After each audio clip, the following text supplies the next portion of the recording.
পৃথিবীতে দুই ধরনের মানুষ থাকে। একদল ভেঙে পড়ে যায় যখন তাদের সবকিছু কেড়ে নেওয়া হয়। তারা মাথা নিচু করে ফেলে, চুপ হয়ে যায়, সব ভুলে যায়। আর আরেক দল আছে যারা ভেঙে পড়ার পর আরো ভয়ঙ্কর হয়ে ওঠে। শুভেন্দু অধিকারী সেই দ্বিতীয় ধরনের মানুষ। সেই সময়টা এসেছিল যখন সবাই ভাবা বন্ধ করে দিয়েছিল যে এই মানুষটি আর কিছু করতে পারবেন। 19 ডিসেম্বর 2020 মেদিনীপুরের এক বিশাল জনসভা। মঞ্চে অমিত শাহ আর এক ব্যক্তি যিনি সদ্য নিজের 22 বছরের রাজনৈতিক জগৎ ছেড়ে এসেছেন, তিনি মাইক্রোফোনের সামনে দাঁড়িয়েছিলেন। কিন্তু তার সেই কথার মধ্যে যে আগুন ছিল, সেই আগুন 5 বছর পরে গোটা বাংলাকে আলোকিত করতে চলেছিল। এটি সেই আগুনের গল্প, সেই শপথের গল্প এবং সেই প্রতিশোধের গল্প, যা 9 মে 2026 সালে পূর্ণ হয়েছিল।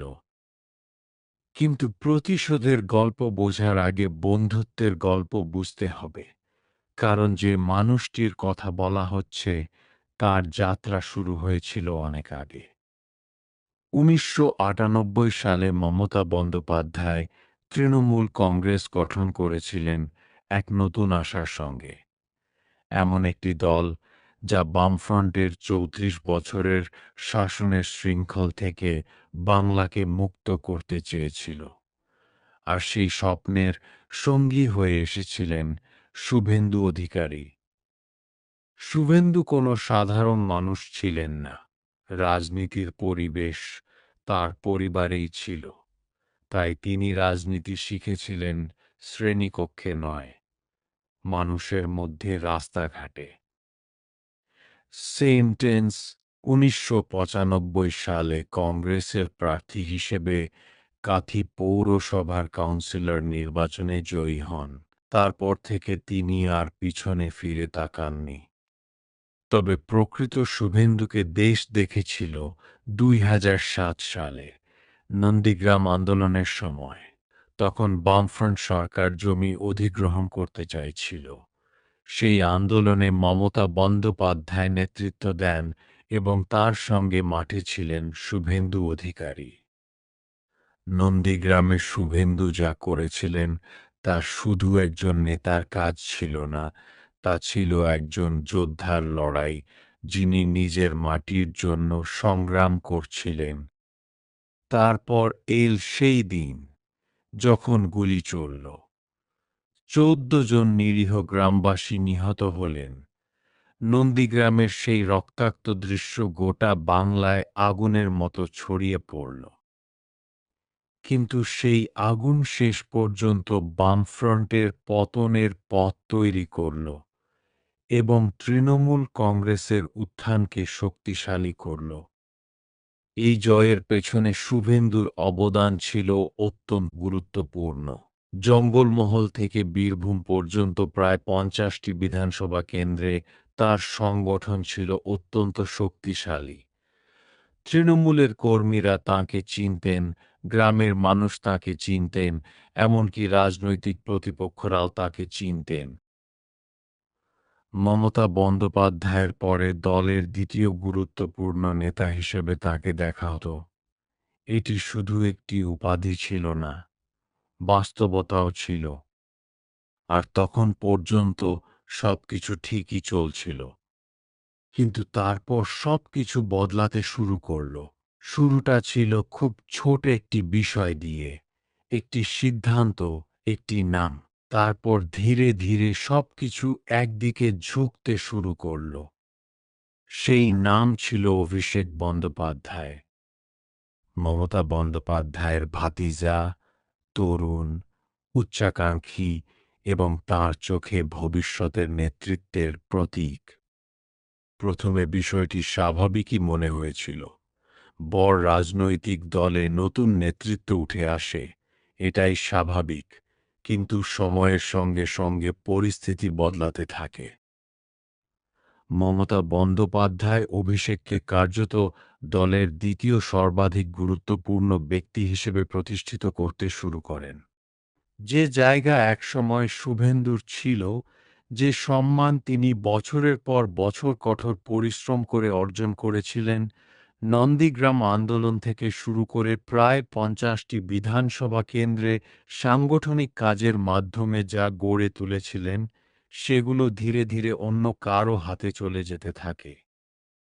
সেন্টেন্স দলের যুব সংগঠন, যার নেতৃত্বে একসময় শুভেন্দু ছিলেন, সেখানে অভিষেক নিজের আলাদা প্রভাব বিস্তার করতে শুরু করেন। জেলা পর্যবেক্ষকের মতো গুরুত্বপূর্ণ পদগুলোও পরিবর্তিত হতে থাকে। যে সাংগঠনিক কাঠামোর মাধ্যমে শুভেন্দু সারা বাংলায় দলের কার্যক্রম পরিচালনা করতেন, তা আর আগের মতো তার নিয়ন্ত্রণে থাকল না। ভাবুন, আপনি যদি কোনো মানুষ বা একটি দলের জন্য বছরের পর বছর সংগ্রাম করেন, রাস্তায় লড়াই করেন, নিজের জীবন ও সময় উৎসর্গ করেন, আর একদিন হঠাৎ দেখেন কোনো ভুল না করেও আপনার সবকিছু ধীরে ধীরে আপনার হাতছাড়া হয়ে যাচ্ছে, তাহলে কেমন লাগবে? শুভেন্দুর ক্ষেত্রেও ঠিক সেটাই ঘটছিল। তিনি ধীরে ধীরে নিজেকে দলীয় কর্মকাণ্ড থেকে সরিয়ে নিতে শুরু করেন। মন্ত্রিসভার বৈঠকে যাওয়া কমিয়ে দেন। তৃণমূলের অনেক নেতার ফোন ধরা বন্ধ করে দেন। জনসভা ও রাজনৈতিক কর্মসূচিতে তার উপস্থিতিও কমে যায়। বাংলার রাজনৈতিক মহল বুঝতে পারছিল যে বড় কিছু ঘটতে চলেছে।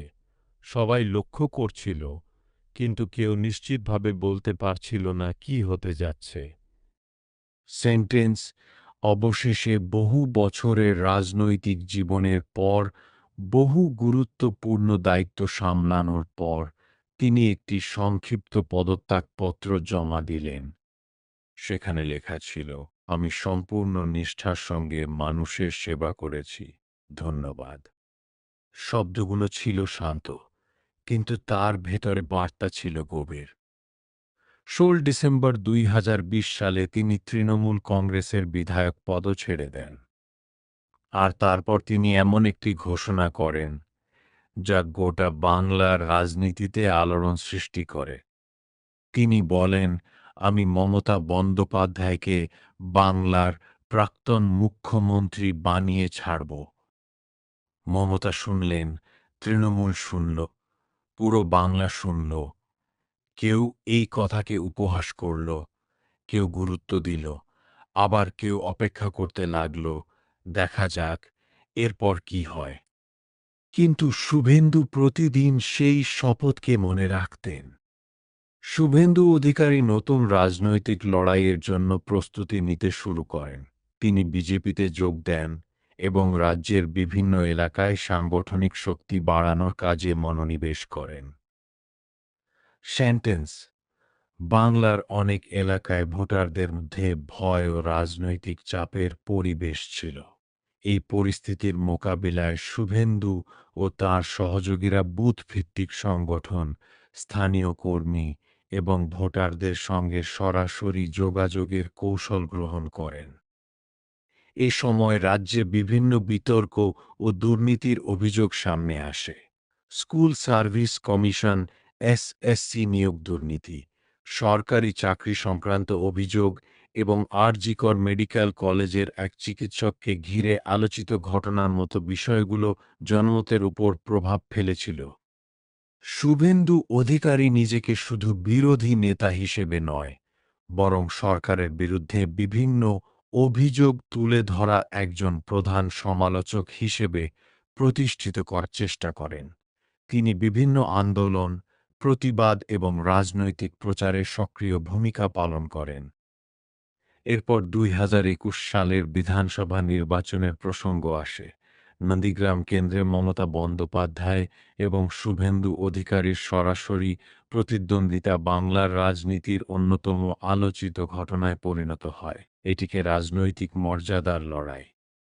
এই নির্বাচনে শুভেন্দু অধিকারী অল্প ভোটের ব্যবধানে জয়ী হন, যদিও সামগ্রিকভাবে তৃণমূল কংগ্রেস সরকার গঠন করে এবং মমতা বন্দ্যোপাধ্যায় আবার মুখ্যমন্ত্রী হন।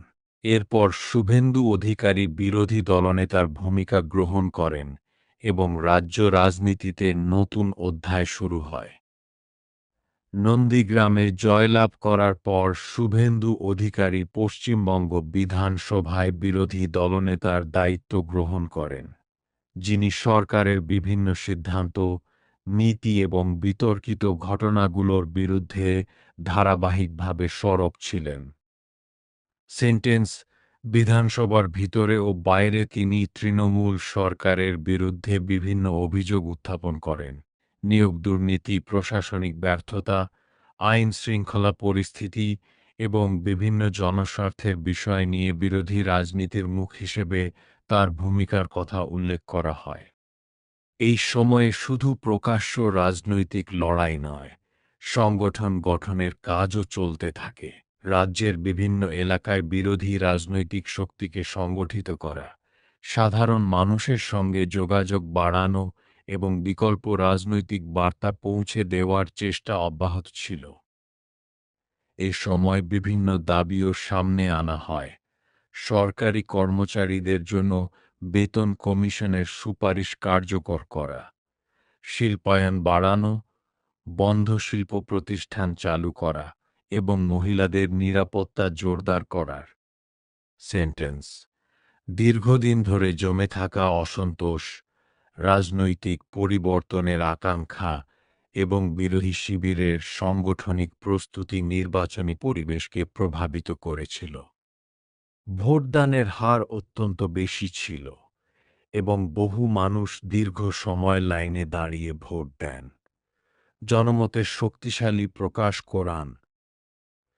ফলাফল প্রকাশের সঙ্গে সঙ্গে রাজনৈতিক পরিবর্তনের একটি চিত্র স্পষ্ট হতে থাকে এবং বিরোধী শিবিরের পক্ষে ফলাফল যেতে শুরু করে। এই অংশে শুভেন্দু অধিকারীকে দীর্ঘ সংগ্রাম, ধৈর্য ও রাজনৈতিক সংকল্পের প্রতীক হিসেবে তুলে ধরা হয়েছে। রাজনীতিতে ক্ষমতা হারানো বা পিছিয়ে পড়া সবসময় সমাপ্তি নয়। দীর্ঘমেয়াদী পরিকল্পনা, সাংগঠনিক শক্তি এবং দৃঢ় সংকল্পের মাধ্যমে একজন নেতা আবারও গুরুত্বপূর্ণ অবস্থানে ফিরে আসতে পারেন।